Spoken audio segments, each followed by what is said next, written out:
everyone, and welcome to Make It Mindful, Insights for Global Learning, the podcast for globally minded educators seeking thoughtful conversations about how education can adapt to an ever-changing world. I'm Seth Fleischauer, former classroom teacher turned founder of an international learning company specializing in the teaching of global learning. Together, we explore the interconnectedness of people, cultures, and systems, and how these relationships shape transformative ideas in education. Each episode features educational change makers whose insights lead to practical solutions and lasting impact. And today's guest is Steve Ventura, PD consultant, educator, author. Steve, welcome to the podcast. Thanks, Seth. I'm completely thrilled to be here. Thanks for having me. This episode, as always, is brought to you by Banyan Global Learning. Steve started as a PE teacher. I love that beginning. You climbed the ladder to become a superintendent. You started consulting full-time in 2010. Your instructional leadership and collaborative team cycle is called Achievement Teams, which we'll dive into today. The objective of our conversation is to explore how your achievement teams model can support global learning by fostering reflective practices, collaborative efficacy, and instructional leadership. That's what we're going to dive into today. And I'm hoping that you can start, Steve, by just telling us about achievement teams and how it came about. Sure, absolutely. Achievement Teams is an educational framework. I've always been involved in guiding PLCs. I used to do something called data teams, where data teams was very, very focused on just collecting data, but not really discovering what the root causes were for the data.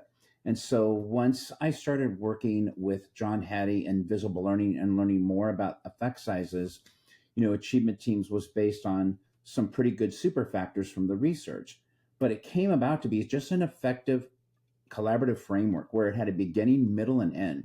So at the end of the meeting, people could actually assess how much impact they're having and how could they make mid-course corrections to their instruction before they gave a second assessment. And because it's a bookend pre-assessment, post-assessment process, but it's supposed to obviously enhance student learning outcomes. It's based on looking at evidence, making inferences, and then having impact instruction. And it's just a way that teams look at the word PLC with a little more clarity, because it is supposed to promote collective teacher efficacy as well. So this is, you're guiding PLCs, personal learning communities. Mm-hmm. These are groups of teachers within schools who are supporting each other, maybe made up of like an administrative coach might be in there as well. You were talking about an effective collaborative framework. So can you kind of dive into that? Like, what is the framework? How does it work? I can. With achievement teams, everything starts with evidence. And that usually comes from something we call short cycle assessments, where teachers would give an assessment based on a priority learning target or something that's really critical for students to learn. And these assessments aren't tests. They're just assessments. They're just trying to give teachers an idea, like, where are my kids? But when the data is then organized, the team studies that data, looks at the root causes. Why did that happen? Why were some of the students proficient? Why were not some of the students proficient? And every time a gap is discovered, the teachers must actually apply an instructional strategy that actually associates with whatever the students can't do or what they can do. I mean, if students can't identify two central ideas of a text, well, then there has to be some sort of intervention and mid-course correction about how do we actually adjust that. And that always comes from the first assessment. So they're not graded assessments, Seth. These are formative assessments. Grading these things would be academic malpractice. The only thing they're used for is for teachers to receive feedback on their impact and to let them evaluate how effective their teaching is. Okay. So I want to dive into this look at root causes piece, because I've always found it somewhat fascinating to think about all the different reasons that a student may have gotten something, quote unquote, incorrect, right?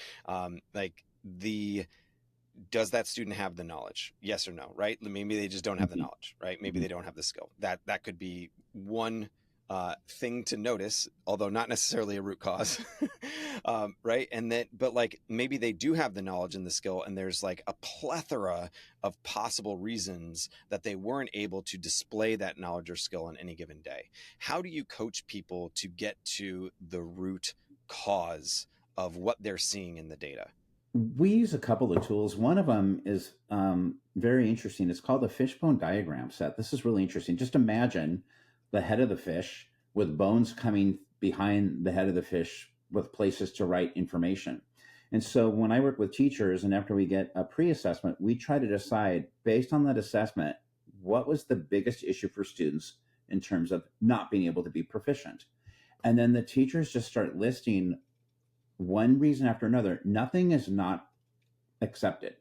But at the end of this activity where teachers list things like, well, I think it's because I may have been very surface level when I taught it, or they don't have a lot of prior knowledge, or there are other areas that they've listed. At the end of this activity, we go back and circle only the things we can influence and cross Mm, out the things we can't.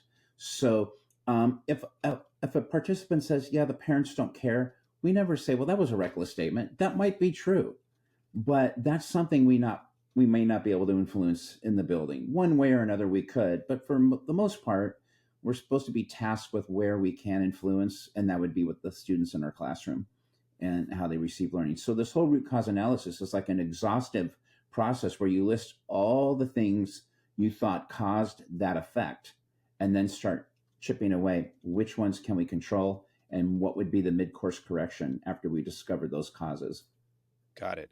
And so, I mean, this kind of sounds like almost like agile software development, Yeah, right? Where you basically you have like a guess, you put it out into the world, you are gathering that data, you're analyzing it, you're like, okay, I think we were a little off here. So, or we were a little off in these 9 places, but like this is the top one we think, the biggest bang for our buck in terms of like what we think the impact will be and how much time and effort it's going to take in order to enact that change. Okay, now we're exactly. going to try this. Now let's see how the data moved based on that intervention. Just running these experiments over and over again, iterating on the results, doing these, I think you call them mid-course corrections, Mm-hmm. and ending up at something that is optimized for that given teacher. Is that basically how it works? That's it. And one other process we use because teachers are very conscientious. So sometimes when we look at data, I will just say, okay, here are your results.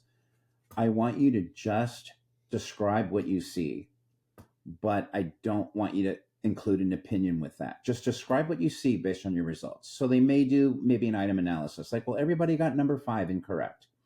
Or it seems like students were very fresh when they took the assignment. Just describe what you see. Because when teachers find a gap, they want to fix it right away. They're very conscientious. And I have to slow them down like, no, you have to exhaust this list of what you see. And then the next step is starting to analyze why did that happen. So when we isolate it, they actually come up with more reasons as opposed to listing one thing, what's the fixed? Listing another thing, what's the fixed? We just develop this list, then we start analyzing that data. And of course, after that, what are the implications for instruction? So it's almost the same thing as this root cause analysis I discussed with the fishbone diagram. And it was an Ishikara fishbone diagram to give the gentleman credit. And it was actually used in business where it was a quality control tool. So those are some of the ways we get teachers to isolate issues and then address each one without worrying about fixing everything right away. In achievement teams, it's not getting it right, it's getting it started and then fixing it later. So we want people to know that they don't have to be perfect throughout this process, but if they can identify some root causes, it's the money. That's where the meeting really takes a turn for the best.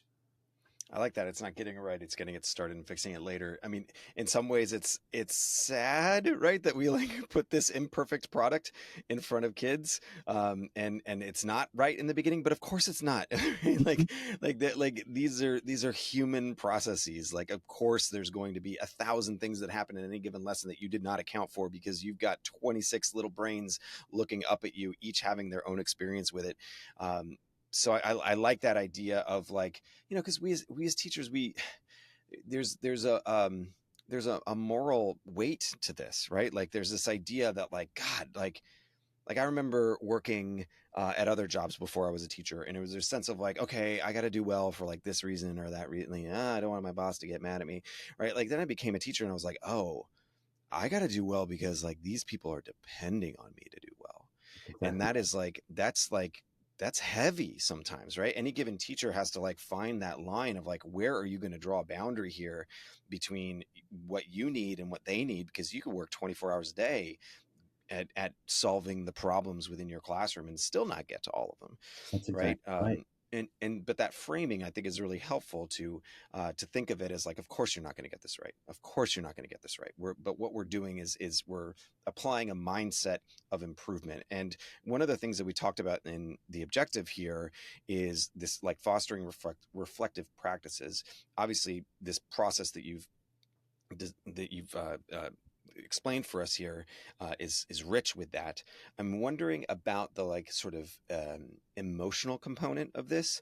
It can be difficult to see ourselves clearly, and it can require some skills to be able to do that in a way where you're not going to react purely defensively, or maybe you do, but eventually you get to that place where you're like, I'm going to use this as a motivation to change, versus like either getting defensive and blaming the parents or like blaming the students, or like getting super down on yourself that like, Hmm. oh gosh, look at all these things that I'm not doing well, I'm overwhelmed with the amount of improvement that I need to do in order to be able to get my students to where they need to be. Like how much do you work in that like emotional competence space of like preparing teachers to be able to participate in these reflective practices in a productive way? Such a great question, because we've learned after doing this for 15 plus years, empathy is the greatest way to introduce any type of collaborative protocol. It's not sympathy, it's empathy. You must actually put yourself in the place of people who are going to be asked to self-assess their impact as teachers. We always have to remind teachers this is a no fault reflection on practice. Please don't worry about it. And we have to work with administrators, especially, not to use this as a way to evaluate teachers. It's not what it's I for. just I feel like both things you said are like, okay, you said those, but are they actually going to happen? Right? Like, don't worry about it. Okay, sure. Like, don't use them in this way. Okay, sure. But like, do those things happen? Like that? Like, it's the human temptation to like worry about it, to use this as a way to like evaluate someone. It depends on some of our leaders. We'll talk about where this is not going to work. We've been in places where, like, we're sorry, we don't see this happening here. But for the most part, when we work with a school that's invested in having us work with them, they're usually led by an instructional leader who understands the difference between all these mandated things that they have to do from the top down district office and what they can control at their school sites, where they Mm, actually want teachers to do more reflection. I think the biggest threat to education innovation is internal politics and an mm, organizational culture that refuses to change. So mm, one of the things we show people is like, we know there's a lot of things that are political in all school districts, but at the same time, some things remain a little bit fresh and sacred. And one of them is self-reflection. No one can mm, evaluate that. That can't go in your personnel file. I mean, this is something that mm, is internally driven and motivated. So, yeah, I hear you too. I mean, we have to make sure that it doesn't get misused. But even as an external consultant, we would remind people all the time, please, there are other factors if you want to use to evaluate people. This is not one of them. Otherwise, it won't work. yeah. Once people find out who are implementing this, like, oh, we're being judged by this, that's like it's dead in the water. So Yeah. that's it. Okay, so you have that principal who, like, despite saying this, is going to use it to evaluate teachers. That's an example of someone this doesn't work for.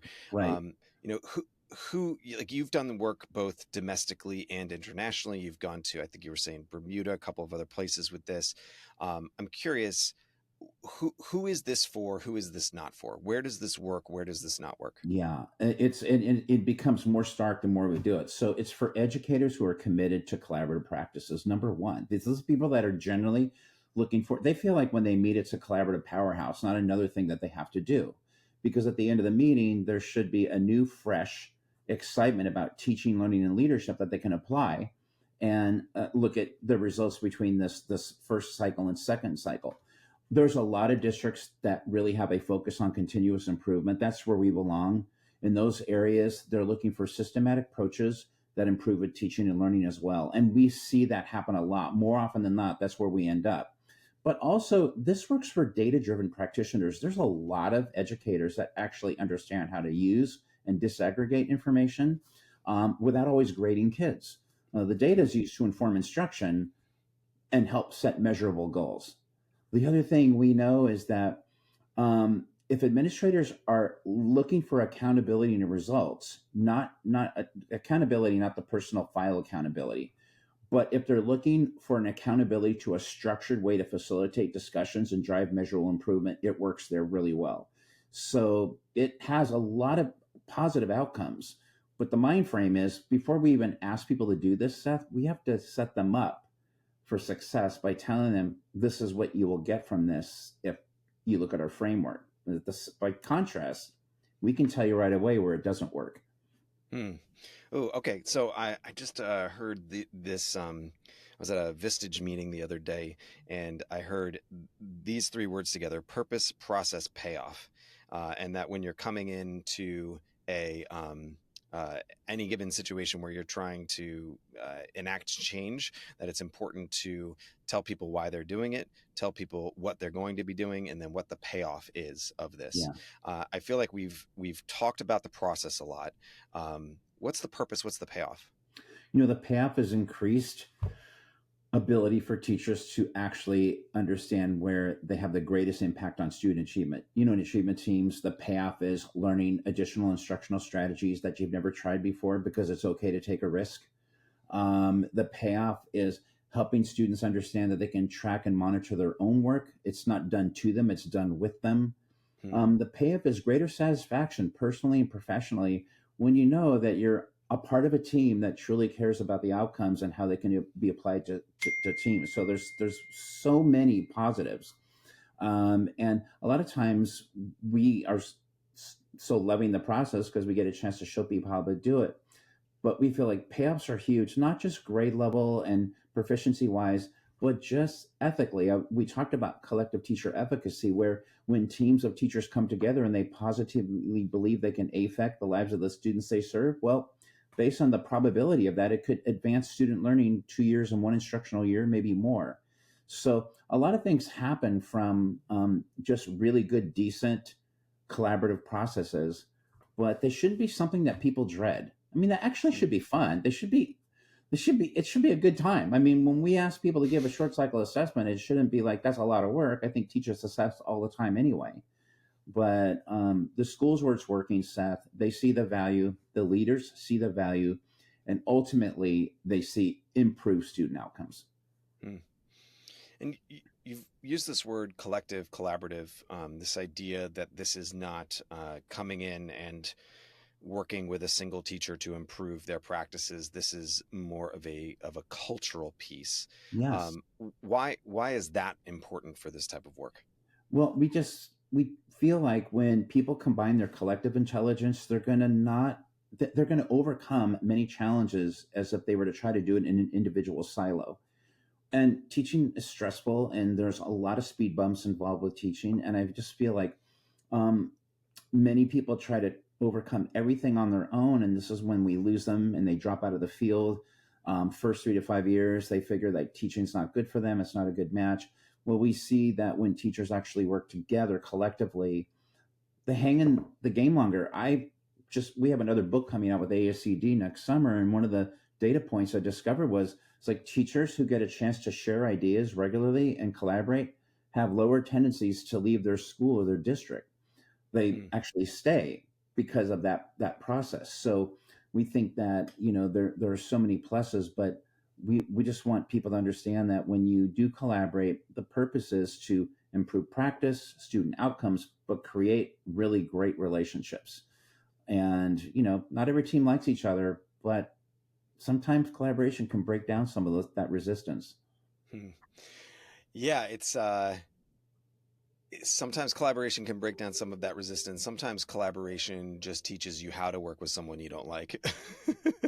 you know, because that's necessary too, right? Like that is a Mhm. skill. Like there are going to be those people out there. Um, I love this cultural piece. Something that we talk about in global learning is cultural competence, right? This Mhm. idea of developing an appreciation for and an understanding of different identities, cultures, traditions, ways of life, including your own. I'm Mhm. hearing a lot of things in here that kind of weave into that connect with that. One of those things, just that process of self-reflection. You are developing a sense of identity when you can see yourself more clearly. I'm wondering if you can connect other dots for us. How does your process help with, I know that the point is to improve student outcomes. Oftentimes those student outcomes are like academic outcomes, right? Mhm. But a lot of the things that we talk about in global learning, cultural competence, Yes. digital and media literacy, like critical thinking, awareness of global issues, and like how you fit into all that, intercultural communication and collaboration. Mhm. um, how are those types of skills and knowledge impacted by your process? Yeah, that's another great question. So for 4 years, I worked with the Zambian Ministry of Education, and Mm, we would go to Zambia and work with lecturers and professors from 9 teacher colleges who wanted professional development about how could they um, create really good candidates for teaching in Zambia. Well, when you're in Zambia or another place, if you're going to analyze data, you have to contextualize that data for where you're working. So, maybe it's by subgroup or language proficiency or socioeconomic status. But what we've discovered in the places we work, these culturally responsive goals, if you create a goal, it has to be with some cultural nuances to that. So they are mm, relevant and meaningful to all students. We see cultural norms in a lot of meetings we use, and we try to promote that where there could be different communication styles or meeting structures. So we're very like fluid with this no matter where we go. But we have to make adjustments for and respect cultural preferences like consensus building or what we have as sometimes collectivist cultures. So we take a great deal of pride in understanding where we're at first before we just say it can only be done one way. mm, There are so many different ways to adapt to this, but like for instance in Africa, I introduced them to these collaborative protocols, but it have to be completely sensitive to the way they collaborate and the data that they mm, really want to use. Now in there, I mean, literacy is the number one priority in Zambia, right? And kids who can read will live much longer than kids who can't. So it's a major life and death um, goal that they have. But still, we have to kind of take a look at a country that has 78 different dialects mm. in one place. And we have to take into consideration how do we meet those needs without sacrificing the core value of collaboration. So there's a lot of opportunity for culturally responsive collaboration. Yeah. So I like asking a question about people's work because oftentimes, I have people on this podcast who do such amazing things. They're not going to work with everybody who's listening to this, but the people who are listening might be inspired by some of the work that you're doing. Hmm. And I wonder like what some of these like first steps are for a teacher who maybe wants to institute these types of practices even amongst their students, but they don't necessarily have the support of their school administration, or a school leader who wants to build this type of culture at their school but might not have the funding support from their district. Like what's the baby steps towards enacting this type of change, getting on this type of program?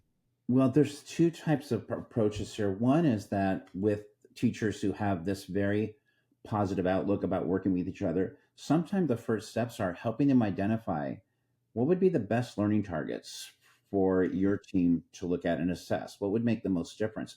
We do something called teacher clarity, which is helping teachers identify these targets and then helping them write success criteria for the students so the students can actually assess their own progress, whether believing that the teacher is the fountain of all knowledge. The kids do have the ability to determine if they're proficient or not. And sometimes that precedes the collaborative process by a year. Just understanding how to pick a learning target and assess it, Seth, like write a good assessment for that. We have a lot of people that will refer to artificial intelligence. I'm not opposed to it at all. But if you don't have the background of what assessment literacy is, mm, you can crank anything out from AI and not still know if it's valid or not, because AI is still evolving too. So we feel like some places start with, well, we need to find a target. What's our focus? Is it going to be English language arts? Is it math? Do we want to focus on culture in the building? Sometimes it has nothing to do with ELA or math. I mean, some people want to assess, how do we reduce the number of classroom disruptions, or you know, how do we take care of our kids who may not go home to families that understand how to support them for school. So a lot of things that come into play, and I think that when we look at everything that you could do to start this, the first thing is to just start with, and we don't survey or do a lot of surveys and people and stuff. We just try to find out, what is the culture of the building and what do people believe in. This latest book talks about leaders creating a culture that essentially says you got to get out in front and live the way you're asking everybody else to live. And then we find that our leaders who do that, we have people that have very low resistance to this process. So, mostly, if I wanted to go from a floodlight to a flashlight, it is about assessing key areas of learning so we can improve student outcomes. But I don't think we just throw people in head first, like, okay, you're now on an achievement team. There's a lot of prep before we start turning people loose on this collaborative process, because everybody has different levels and ideas about what collaboration really is. To us, it's shared practice. It's designed to promote really great practice by having people learn from each other through vicarious experiences or master experiences, whatever that is, and then turning all that into a powerhouse of collaborative processes, and then again translating into great teaching and learning. And so I'm hearing that when you engage with people, you're not just putting them on an achievement team. You're discussing purpose. You're discussing process, maybe payoff also, right? To bring back that triad of considerations, and you're allowing them to co-create with you what those rules of engagement are going to be. Mm-hmm. Agreeing on why we're here in the first place.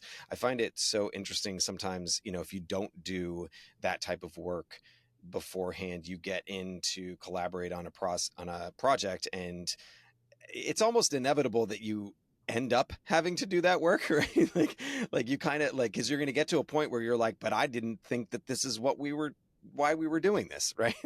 And then you have that discussion. It's just easier to have it up front than to try to correct midstream. That's would you agree that is the why you do it at first? Yeah, and there's so many different moving parts. Like, we screen the building level leadership very carefully. When we meet with them, it's got to be the type of leader that's willing to participate in the implementation. We always tell our leadership friends, really strong leaders don't sponsor learning for others. They are learning with others. And so we need our administrators to look at this process and continually communicate it to the teachers about how they're going to support them, how they trust them, how they'll be involved with it, as opposed to somebody who thinks that maybe something magical will happen after we come and visit their school. It just doesn't happen that way. There's got to be something intentional. And so we usually look to our building level leaders or district level leaders to set the tone for that. And we coach them on that. Sometimes teams aren't ready to collaborate. I just had a meeting last week where we met with the leadership team first. Like, is this a fit for you? Like, will this work? Well, they work in an area there was a ton of resistance. And so, you're not going to lower levels of resistance by mandating something. It's going to be a great deal of planning before you set that out. You set that off. So I hope that kind of addresses that question, because it's funny. I'm trying to think about whether or not that's totally true. Like, you can't lower levels of resistance by mandating something. I think in an authoritarian system you could, but then there's a question of how effective those are in education. Mm-hmm. Okay, so you mentioned, first of all, thank you for being here. Thank you for sharing this method with us.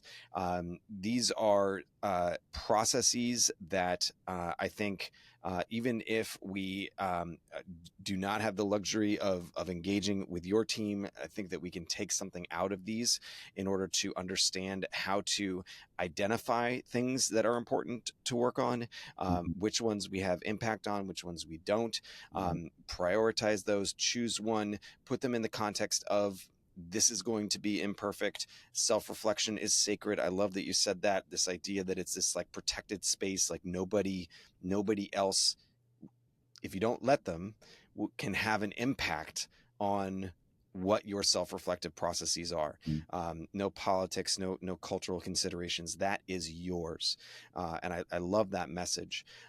You teased a book. I'd love to know where we can find that book, and also where else can we find your work on the internet. Where would you like to send people? Yeah, our website is steveventura.com, and it explains our four flagship offerings there. You can read more about what we do. There's tons of blogs that I've written on there as well. And then I'm an author with AACD. So our first book was Achievement Teams, how it can actually improve PLCs and collective efficacy. And I am working, just submitted my manuscript to AACD again, which is in editing now, which will be released in August 2025. And Seth, I wish I had the title for you. Yeah. But after the editors at ASCD read it, they will tell me what the title is going to be.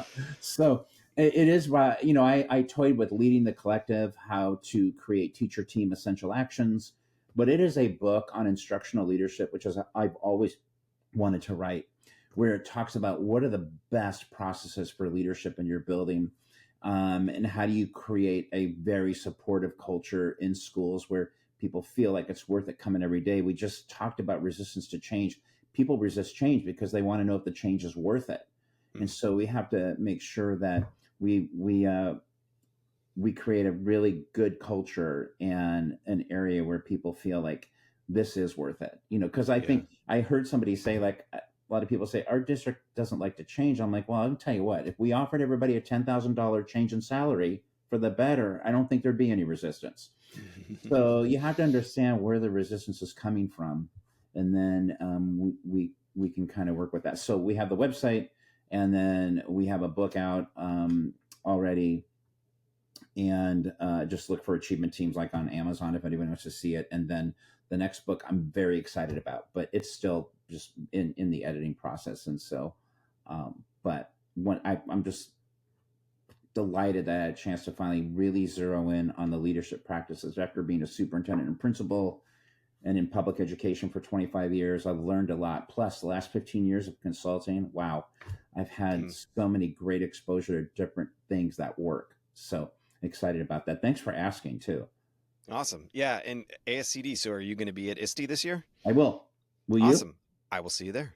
Okay. Yeah, we're doing a break, and you'll meet my wife, Michelle, who's going to co-present with me.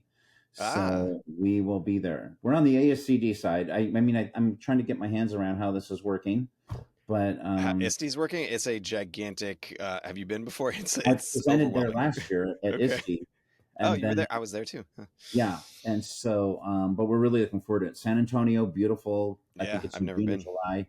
Yeah, and I'm Yeah, heading to yeah. San Antonio, Texas next week, and it's apparently very cold. So Well, we're recording this in winter. By the time it's released, maybe it'll be warmer there. Let's meet up in person when we're there. I love taking pictures with people I have only met digitally, especially at ISTE, where there's a huge convergence of folks. So yeah. that'll be great. Thank you so much for being here. Thank you to our listeners. If you'd like to support the podcast, please do tell a friend, leave a rating or a review, follow us. Thank you, as always, to our editor, Lucas Salazar, and my advisor, Deirdre Marlowe. And please remember that if you'd like to bring positive change to education, we must first make it mindful. See you next time.